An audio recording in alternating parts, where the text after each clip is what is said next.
అందరికీ నమస్కారం. కథల పల్లకి ఛానల్కి స్వాగతం. ఇప్పుడు మనం నా ఊపిరి నువ్వే పార్ట్ 5 విందాం. మీకు వంకాయ ఎలర్జీ అని విన్నాను, అందుకే ట్యాబ్లెట్స్ అంటూ సిద్ధు చేతికి ట్యాబ్లెట్స్ ఇచ్చి వెళ్ళిపోయింది గదిలోకి వచ్చిన దర్శన. చూసావా బావా, మనం ఇలా అనుకుంటూ ఉండగానే ఎలా ట్యాబ్లెట్స్ తెచ్చి చేతిలో పెట్టిందో, అదిరా బంధం అంటే అన్నాడు దీపు. ఏడ్చావు అంటూ టాబ్లెట్స్ వేసుకున్నాడు టేబుల్ మీద నీళ్ల బాటిల్ తీసుకుని సిద్ధు. రాత్రి భోజనాల్లో సాంబార్ వేసుకుంటున్న సిద్ధుని ఆగండి అంటూ మీకోసం వేరే సాంబార్ ఉంది అంటూ వేరే సాంబారు గిన్నె సిద్ధు వైపుగా జరిపి ఇది వంకాయ వేయకుండా చేసిన సాంబార్ అంది తలదించుకుని దర్శన. చూసావా భారతి, నీ కాబోయే కోడలు అప్పుడే నీలాగే నీ కొడుకు గురించి ఎంత శ్రద్ధగా ఆలోచిస్తోందో అంది తాయారు. ఆ మాటకి భారతి దర్శనమై ప్రశంసగా చూసింది. దాంతో దర్శన చిన్నగా నవ్వి అక్కడి నుంచి వెళ్ళిపోయింది. రాత్రి భోజనాలు అయ్యాక పెద్దవాళ్ళందరూ కూర్చుని పెళ్లి మాటలు మాట్లాడుకుంటూ ఉంటే చిన్నవాళ్ళందరూ ఫోన్లలో ఐప్యాడ్స్లో వాళ్ళ పనులు చేసుకుంటున్నారు. ముచ్చట్లు అయ్యాక ఎవరి గదుల్లోకి వాళ్ళు వెళ్ళి పడుకున్నారు. మసక చీకటిలో పాలనురుగు లాంటి తెల్లటి రంగుతో మెరిసిపోతున్న ఆమె వీపు మీద నల్లటి పుట్టుమచ్చను ముద్దు పెట్టుకున్నాడు అతను. అతని ముద్దుకు స్పందిస్తూ అతనికి అభిముఖంగా తిరిగి అతని మీసాలను ముద్దాడుతూ అతని జుట్టులోకి వేలు పోనిస్తూ నీతో ఇంకా ఇలాగే ఉండాలనుంది అంది మత్తుగా ఆమె. నాకు కూడా ఇలాగే నీతో ఉండిపోవాలనుంది అన్నాడు ఆమెను గాఢంగా అల్లుకుపోతూ. రే సిద్ధు, లేవరా, బర్రెలు కూడా బడికిపోయే టైం అవుతున్నా ఇంకా ముసుగు తన్నుకుని పడుకున్నావు అన్నాడు దీపు కళ్ళు నునుకుంటూ. బర్రెలు బడికిపోవడమేంట్రా బర్రెముఖమాడా అన్నాడు తన నిద్రలో వచ్చిన తీయటి కల లాంటి నిజాన్ని పాడు చేసినందుకు కోపంగా దీపు వైపు చూస్తూ. అంటే ఈ ఊర్లో బడి పక్కన బోలెడు చెట్లుంటాయంట, వాటిని తినడానికి బర్రెలు అక్కడికి వెళ్తాయంట, అందుకని అలా అన్నాను అన్నాడు దీపు వెర్రి ముఖం వేసుకుని. ఏడ్చినట్టుంది నీ తెలివి అంటూ నన్ను డిస్టర్బ్ చేయకు, నాకు నిద్ర వస్తోంది అన్నట్టు తిరిగి దుప్పటి కప్పుకుని పడుకోవడానికి కళ్ళు మూసుకున్నాడు సిద్ధు. ఇంతలో తలుపు దగ్గర నిలబడి వీరి కోసం కాఫీ తెచ్చిన దర్శన లోపలికి రావచ్చా అంది తలుపు తడుతూ. నా పర్మిషన్ లేకుండా నా జీవితంలోకే వస్తున్నావు, గదిలోకి రావడానికి పర్మిషన్ అడగాలా అంటూ దర్శన వైపు గుర్రుగా చూస్తున్నాడు సిద్ధు.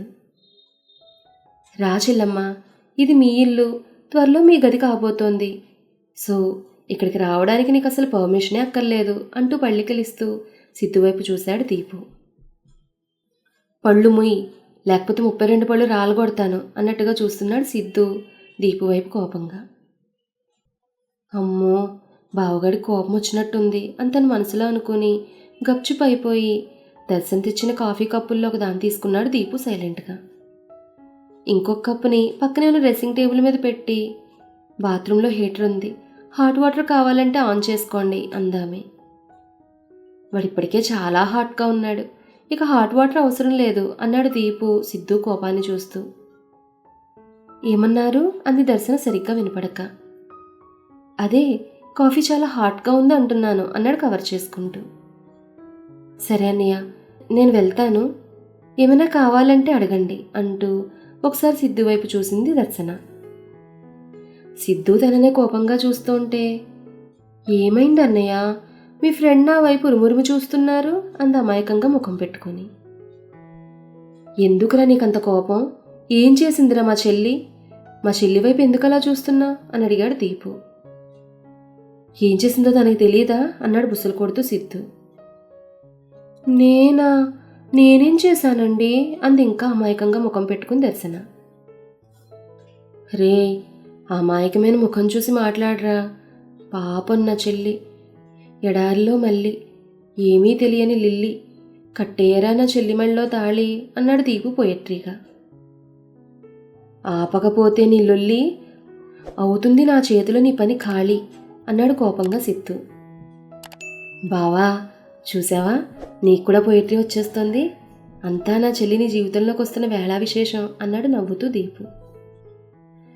విశేషమూ లేదు, విషబీజమూ లేదు, మూసుకొని అన్నా చెల్లెలిద్దరూ బయటకు పోండి, లేకపోతే నా చేతులు పని చెప్పాల్సి వస్తుంది అన్నాడు చేతురిని నలుపుతూ సిద్ధు. అబ్బే, నీకంత శ్రమ ఇవ్వంగా అంటూ, రా చెల్లి బయటికి వెళ్ళి మాట్లాడుకుందాం అంటూ సిద్ధునే చూస్తున్న దర్శన తీసుకుని అక్కడి నుంచి బయటికి నడిచాడు దీపు.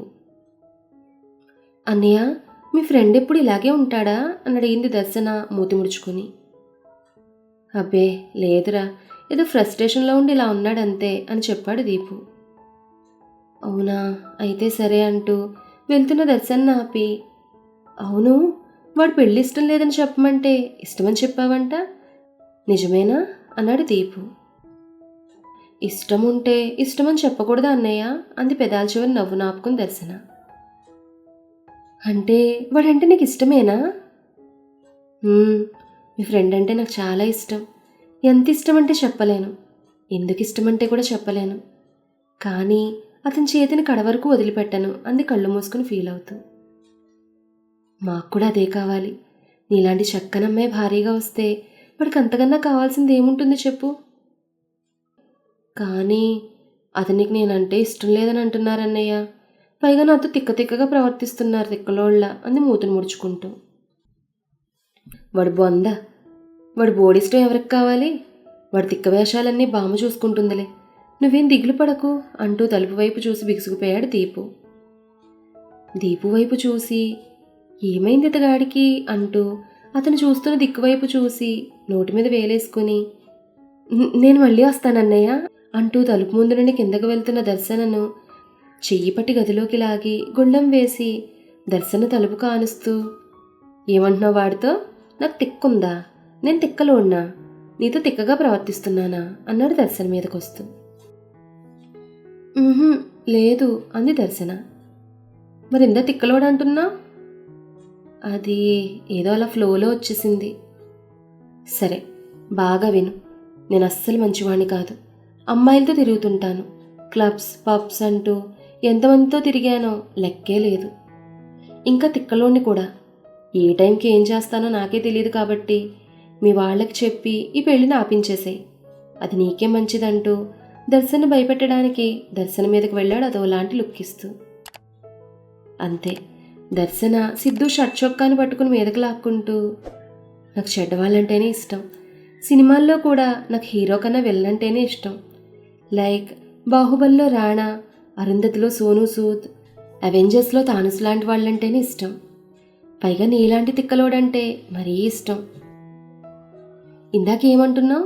పబ్స్ క్లబ్స్ అంటూ ఎంతమందితో తిరిగావో నీకే తెలీదా? వావ్, నీలాంటి వాడి కోసమే నేను ఎదురు చూస్తున్నాను. ఇప్పుడు నువ్వే దొరికావు కాబట్టి నిన్ను అస్సలు వదులుకోను. నీతోనే నా పెళ్ళి, ఇది ఫిక్స్, నువ్వు కూడా ఫిక్స్ అయిపో అంటూ కన్ను గీటుతూ షర్ట్ కాలర్ వదిలి తలుపు తీసుకుని చక్కగా వెళ్ళిపోయింది దర్శన. దర్శన అన్న మాటలు రివైండ్ చేసుకుంటూ దిష్టిబొమ్మలా నిలబడిన సిద్ధు దగ్గరికి వచ్చి, బావా ఏమైంది అని అడిగాడు దీపు. చిరిగి చేటైంది. పల్లెటూరు అమ్మాయిలంటే పద్ధతిగా ఉంటారనుకున్నాను, కానీ ఇదేంట్రా ఇలా ఉంది, దీనికన్నా మనం మంగ తయారునయ్యో అన్నాడు సిద్ధు. చూసావా, ఇప్పటికైనా బామ్మ మంచిదని ఒప్పుకున్నావు. చీ ఎదవా, నీకు ఎలా అర్థమైందా అని ఒక లుక్ ఇచ్చి వాష్రూమ్ వైపు వెళ్ళిపోయాడు సిద్ధు. బావగాడి చూపుకు అర్థమేమై ఉంటుందబ్బా అనుకుంటూ ఆలోచిస్తూ అక్కడే అలానే ఉండిపోయాడు దీపు. ఆమె అణువణువును తనలో కలిపేసుకుంటూ, నన్ను వదిలి వెళ్ళవుగా అని అడిగాడు అతడు తమకంగా. నిన్ను వదిలి అస్సలు వెళ్ళను అందామె తీయగా మూలుగుతూ. రే బావా, తలుపు తీ, లోపల ఏం చేస్తున్నావురా? స్నానం చేస్తున్నావా లేక పడుకున్నావా అంటూ వాష్రూమ్ డోర్ని దబేలని బాతున్నాడు దీపు. దీపు అరుపులకి షవర్ కిందుండి మళ్ళీ కలలాంటి నిజంలో ఉన్న సిద్ధు ఈ లోకంలోకి వచ్చి చుట్టూ చూస్తూ, వీడు నన్ను వాష్రూమ్లో కూడా ప్రశాంతంగా ఉండనివ్వడం లేదు అనుకుంటూ షవర్ ఆఫ్ చేసి టవల్ చుట్టుకుని డోర్ తీశాడు. సిద్ధు డోర్ తీసిందే అదనుగా వాష్రూంలోకి దూరిపోయాడు దీపు. గదిలోకి వచ్చి ఒళ్ళు తుడుచుకుని బట్టలేసుకుంటున్న సిద్ధుతో, అమ్మయ్యా, పొద్దున్నే లేచాక అన్లోడింగ్ చేస్తే ఎంత హాయిగా ఉంటుందో అన్నాడు దీపు ముఖాన్ని ప్రశాంతంగా పెట్టి. దాంతో దీపు వైపు చిరాగ్గా చూస్తూ అద్దంలో తలదూకుంటున్నాడు సిద్ధు. అద్దంలో తలదూకుంటున్న సిద్ధుని చూస్తూ, బావా నువ్వు ఈ మధ్య చాలా పరధ్యానంగా ఉంటున్నావు, వాట్ మ్యాటర్ అన్నాడు సాగదీస్తూ దీపు. నీకు అనవసరం అంటూ మంచం మీద ఉన్న ఫోన్ తీసుకుని టైం చూసి, గాడ్ టైం అయింది అన్నాడు త్వరగా ల్యాప్టాప్ను ఓపెన్ చేస్తూ సిద్ధు. టైం అయిందా? దేనికి బావా అన్నాడు దీపు అర్థం కాక చూస్తూ. దేనికా? మీటింగ్కి. ఇక్కడికి వచ్చి బాగా ఎంజాయ్ చేస్తున్నట్టున్నావు, ఆఫీస్ విషయాలు కూడా మర్చిపోయావు అన్నాడు కోపంగా చూస్తూ. అవి చూసుకోవడానికి నువ్వు చాందిని ఉన్నారు కదా బావా అన్నాడు నవ్వుతూ. ఏడ్చావులే, వచ్చి త్వరగా కూర్చో, మీటింగ్ మొదలవుతోంది. ఏంటి ఇలాగా లాల్ లేకుండానా అన్నాడు తన తాను చూసుకుంటూ. ఇప్పుడు నువ్వు స్నానం చేసావా, పళ్ళు తోముకున్నావా అని ఆన్లైన్ మీటింగ్లో ఎవరు అడగరు కానీ త్వరగా వచ్చిచావు అంటూ మీటింగ్ని స్టార్ట్ చేశాడు సిద్ధు. అప్పటికే చాందిని మీటింగ్ కోసం అన్ని ఏర్పాట్లు చేసేసింది. మీటింగ్ స్టార్ట్ అయింది. నార్మల్గా ఎలా ఉన్నా సిద్ధు దీపు ఆఫీస్ వర్క్లో ఉన్నప్పుడు చాలా స్ట్రిక్ట్గా ఉంటారు. అందుకే వర్క్ మీద కాన్సన్ట్రేషన్ చేస్తున్నారు. టైం 11 అవుతున్నా వీళ్ళు టిఫిన్కి రాకపోయేసరికి టిఫిన్ ప్లేట్స్ తీసుకుని వాళ్ళ గదిలోకి వెళ్ళింది దర్శన. సిద్ధు దర్శన చూడలేదు, కానీ దీపు చూశాడు. అందుకే టిఫిన్ అక్కడ పెట్టేసి మీటింగ్ అయిపోయాక తింటాం అన్నట్టుగా సైగ చేశాడు దీపు. నో, టైం చాలా ఎక్కువైంది, తినేసి మాట్లాడుకోండి అంది సైగ చేస్తూ దర్శన. జస్ట్ 2 minutes అంటూ సైగ చేశాడు.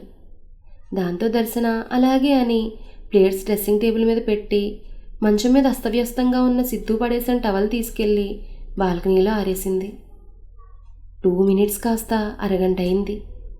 క్లయింట్స్తో మీటింగ్ అయిపోవడంతో రిలాక్స్గా సోఫాలో వెనక్కి జారబడి, చెప్పు చాందిని అన్నాడు సిద్ధు. అది సార్ అంటూ ఏదో చెప్తున్న చాందిన్నే చూస్తూ వింటున్నాడు సిద్ధు ఇయర్ ఫోన్స్ పెట్టుకుని. చాందిని అన్న పేరు వినగానే అటు తిరిగి చూసింది దర్శన. ల్యాప్టాప్ తనకు కొంచెం సైడ్కు ఉండడం వల్ల స్క్రీన్ మీద ఉన్న చాందిని తనకు కనపడుతోంది. జబ్బలు తొడలు కనపడేలా స్లీవ్లెస్ గౌన్ వేసుకున్నది చాందిని. ఆమె మాట్లాడుతోంది ఆఫీస్ మ్యాటరే అయినా ఆమె కళ్ళల్లో సిద్ధుపై ఉన్న ఇష్టం కోరిక రెండూ కనపడుతోంది దర్శనకి.